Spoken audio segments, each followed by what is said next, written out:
Hey guys, this is David Figueroa with another edition of Cerebral Palsy and Life. Today's I will have a special guest. Unfortunately, it won't be live; it'll be recorded, so he'll be speaking about his experience being um, blind and hearing impaired. This is my friend Kevin from high school.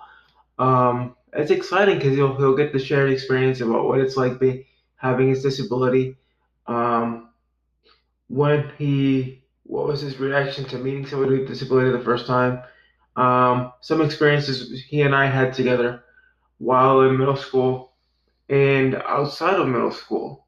So I hope you all enjoy this podcast, and I will speak with you all soon, right after.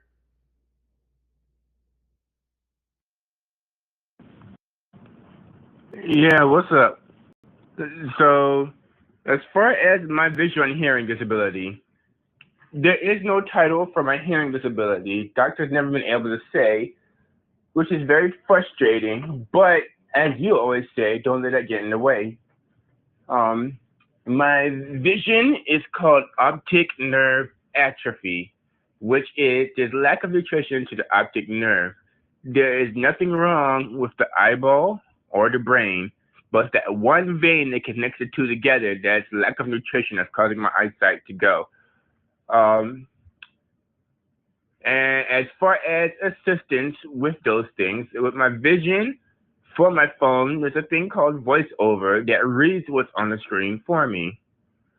There's a lot of accessible features in a smartphone for that, for the visually impaired. Um, there is also Braille. I don't know much of it, but and Braille what's an example?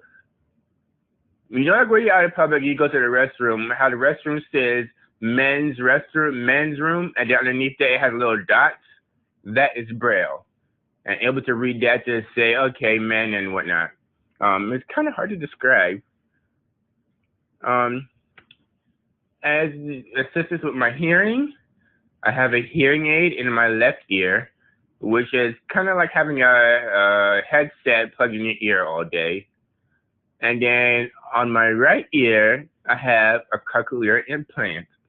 And the interesting part about that is there is a magnetic piece about the size of a silver dollar.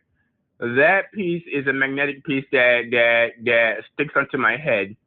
I'm able to take that off and on. That sends a signal of what is coming from the mic through to my brain. There's a small piece that's in my head that sends that signal straight to the brain. It skips all the main hearing veins and arteries and all that stuff and goes straight to the brain.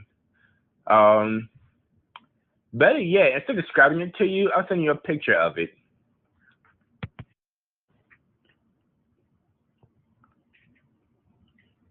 As for the history of division started going somewhere in early seventh grade. I started wearing over the table sun eyeglasses. Um, I met you just before I started using a cane, a blind cane. Um, but yeah, when I first met you, I had decent vision. I was able to ride a bike. Um, I was able to ride a bike. I'm able to see because all the times I caught you or ran into the office to get a check for you, all that stuff. But my vision was fairly decent at that time. Um, Somewhere close to 10th grade, my vision started to blur. So that is when I had to use prescription glasses to read and use a cane to help myself around. Um, now, now my vision, the best way to describe how I see it is take a Kodak camera and of try to take a picture of the cars going the opposite direction as you're driving. When you take the picture, when the picture comes out, you know it's a car, but it's completely blurred out. That's kind of how I see everything. I'm also light sensitive, Um, and how to describe that? That meaning that certain types of light and a certain brightness kind of sends a pain through the eye. The best way to describe it's like in the you ever get shocked? It feels kind of like that. So yeah, I mean, if you got any other questions, on what's up, I did mention I use a mobility cane and my guide dog for traveling outside. My cane is about the length up to about the shoulder, and that I swing left and right, moving with my steps, so it shows me my next step. My guide dog, I hold on to his harness. It's this thing that goes around his neck and his belly, and then there's a piece that sticks out toward his back. And I hold on to that piece, and he walks, and I just follow him. And there are different commands like left, right, stay, heel, forward, and stuff like that. It's pretty interesting. To any visually impaired people, I would definitely recommend getting a guide dog. It is money to take care of them, but it is definitely worth it. My guide dog kind of looks like what was his name that you have? Not Hummer, the other one, TJ. Baxter looks just like TJ. But yeah.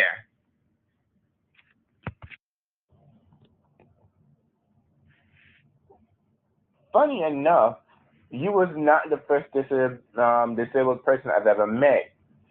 I mean, yes, when I met you, I wasn't declared legally blind or hard of hearing or any of that stuff yet. But my uncle, who lives around the corner from you, um, he is completely paralyzed from the waist down and partially from the waist up. And there's a lot of other people that I've known with disabilities. Variety is humongous, but you is the first person I've ever met with cerebral palsy. And first meeting you, I was like, I mean, when I first met you, it was like, it looks like you need to help. What can I do to help you? You know what I mean? And then after I got to know you as friends, it was more like, I know you can do this, but if you ever need help, just ask. And in my opinion, there needs to be a lot more people like that in the world. I mean, take me and my disability, for example. My hearing and vision, I'll be out there somewhere and let's take the mall, for example. I'll go in the mall and I try to get myself to just start at that store. I'll try to go from the food court to, let's say, I'll try to go to food court to Things Remembered, for example. But I'll end up in Yankee Candle. I'll be like, okay, I know I'm a Yankee Candle because I can smell it, but I'll try to ask the person, hey, how do I get to here, here, here? And I'm constantly walking in and out stores, and all the people that I'm walking at past don't want to assist you. You know what I mean? You'll ask and nobody wants to help. And there's like one every 100 people you pass is actually somebody that is willing to help you. You know what I mean? And I feel that there should be more people out there that shouldn't be afraid to ask you if you need help. Not what's what I'm looking for. Not baby a person with disability, but you see somebody with disability, you should always ask, hey, can I help you or whatnot? And I always did that as a kid growing up. I saw somebody with disability, and I would always run to them and I'd be fascinated. I'm like, hey, what's wrong? What happened and blah blah blah blah blah blah blah. Because as a kid, I never judged people. I mean, it was always, I mean, there's always a story behind how things happen. You know what I mean? So again, back to when I first met you, it was like, what can I do to help him? And then, after a while, after meeting you for so long, knowing you for so long, I've come to realize, that, you know, regardless of the fact that you have a disability, a major disability, it didn't stop you from doing anything that you wanted to do. Working out, going to college, working at school. You know, you know what I mean. Like I always say, you're a role model for that. Because not a lot of people could go through disabilities and do the things you do. So, yeah. As for memories since I met you, there's so many memories, good and bad. Where to start? Like I remember how it was you, and I don't know if you remember him, William Hawes. And I remember how he used to wait for you guys to get off the bus, and he used to bring the wheelchair for William, and he used to make sure you was all good. Now we all split in guitar classes. Um, Another memory is that one time that we was on our way to class from lunch, and somebody managed to hit your kid from underneath you, and you fell backward, and I was able to catch you before you hit the ground. I was able to lift you back up, but I was able to stop your fall. Another memory is when we had that when you had that end of the school year party at your place, and I remember coming there, and I remember two things clearly. One, I remember when we had ice cream and everybody was eating. I was like, no thanks. And mom was like, what's wrong? I'm like, I'm a diabetic, and your mom and dad is the only people I've known to go out of their way, run to the store just to get me a sugar-free ice cream because they didn't know. That was amazing. That touched me right there. That was amazing. I also remember when we was all getting in the pool and your mom picked you up and threw you in like it was nothing. I was like, wow. Another memory. Where is it here now? Another memory. And it's the funny thing. I could remember it so clear in my head back when I had the site. What was his name? Hummer, the black lab. And what's his name? I was always sniffing you. And I was always sniffing your crutch. TJ. I remember those guys, Hummer and TJ. I remember both of them. But yeah, that's another thing is about mental mapping and memory. Me now, my memory of when I had sight is so much stronger. Like for example, your place, I can remember clearly that you came through the door and your dad had made all these different cool things out there in that room on your right. You know what I mean? Your room and your sister's room on the left. Your parents' room on the other side of the kitchen. And you went down the stairs right onto the backyard. You like the little patio, and you had the wash machine dryer, and you guys had a treadmill. And then outside you had the pool, a small table outside, and your sister had a dollhouse, a life-size dollhouse in the far back of the property. There's so many memories.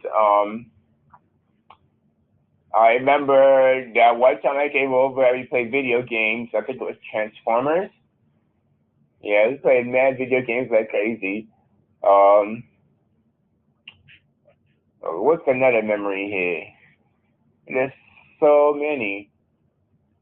Another memory that I see as not a good but a good memory because the fact that that I see as a good memory because I see that I was there and I was able to help is I forget exactly what happened, but I think you fell or something like that. That was back when you started working out. I think I can't remember exactly, but you had fallen, you had fell, and the teacher came out and had you sit down. And before even anything happened, I was out the door, down the stairs to the office. I got the wheelchair and came back up. I was like, I'm like, I know where it's at, but that's the thing, you know what I mean? So, there's so many memories, man. So many memories. Thank you guys for listening to this podcast. If you would like to follow me, subscribe to my YouTube channel, my Instagram, and my Facebook at DanTB Fitness. You can find more episodes of my podcast on iTunes, on Anchor, on Spotify, and Google Cast. Thank you guys, and remember, if I can do it, so can you.